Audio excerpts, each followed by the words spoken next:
गेल्या 5 दिवसात निफ्टी 2% पेक्षा खाली घसरली आहे आणि जर आपण संपूर्ण मागील वर्षाकडे पाहिलं तर मित्रांनो, निफ्टीने काही खास रिटर्न दिलेला नाहीये. मार्केट एकाच रेंजमध्ये अडकलं आहे. काल सकाळी जसं मार्केट ओपन झालं तसं इन्व्हेस्टर घाबरायला लागले, कारण स्टॉक सतत खाली येत होता. आधीच त्यांच्या पोर्टफोलिओमध्ये ब्लड बाथ चालू होता आणि आता प्रश्न असा आहे की पुढे काय होणार. जर तुम्हालाही हे जाणून घ्यायचं असेल की मार्केट का पडते आणि इथून वर जाण्याचे चान्सेस आहेत का, असतील तर कोणत्या कारणांमुळे आणि किती काळासाठी असतील, तर तुम्ही अगदी योग्य व्हिडिओवर आला आहात. कारण आज आपण पूर्ण डेटा आणि अनालिसिस हे सगळं समजून घेणार आहोत. पॉईंट नंबर 1, मार्केट का घसरते. एकदा जाऊन पहा FII फॉरेन इन्स्टिट्यूशनल इन्व्हेस्टर्स काय करत आहेत. मागील संपूर्ण वर्षभर FII ने सातत्याने भारतीय मार्केटमधून स्टॉक्स विकत होते आणि 2026च्या जानेवारीतही काहीतरी चांगलं होईल असं वाटत होतं, पण वर्षाच्या पहिल्याच दिवशी FII ने 3,200 कोटींची विक्री करून टाकली आणि फक्त 8 दिवसात 8,000 कोटींची विक्री झाली.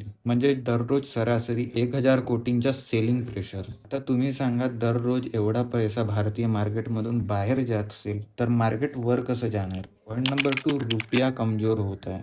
USD टू INR चार्ट बघितला तर तो तुम्हाला ग्रीन दिसेल, पण काश निफ्टी पण अशीच ग्रीन दिसली असती. पण डॉलर बाबत ग्रीन चार्ट म्हणजे डॉलर मजबूत होत आहे आणि रुपया कमजोर होत आहे, आणि जेव्हा रुपया कमजोर होतो तेव्हा FII साठी भारतात गुंतवणूक करणं कमी आकर्षक होते. पॉईंट नंबर 3, अमेरिकेचे टॅरिफ बिल. आता मुद्दा फक्त ट्रम्पचा नाही, अमेरिकन सरकार आणि संसद एक नवीन बिल आणत आहे ज्यामुळे भारतावर सध्या 50% टॅरिफ ते थेट 500% वर जाऊ शकतो. जर हा 500% टॅरिफ लागला तर भारतीय कंपन्यांचे मोठं नुकसान होईल आणि प्रश्न येईल की कोण भारतीय प्रोडक्ट्स खरेदी करेल. हे बिल पुढच्या आठवड्यात येण्याची शक्यता आहे आणि त्यामुळे सध्या मार्केटमध्ये प्रचंड टेन्शन चालू आहे. पॉईंट नंबर 4, हा टॅरिफ का लावला जातोय. यामागे कारण दिले जाते की रशियाकडून तेल खरेदी करणाऱ्या देशांना शिक्षा करायची, कारण त्यामुळेच पुतीनची वॉर मशीन फंड होते. पण आता मी तुम्हाला एक अशी गोष्ट सांगतो की जी इंटरनेटवर कोणीही सांगणार नाही. जर खरंच अमेरिका रशियाला आर्थिकदृष्ट्या कमकुवत करू इच्छित असेल तर फक्त तेलावरच का लक्ष आहे. खत म्हणजेच फर्टिलायझर, पॅलेडियम, युरेनियम आणि प्लुटोनियम यांच्यावर काही लक्ष नाही.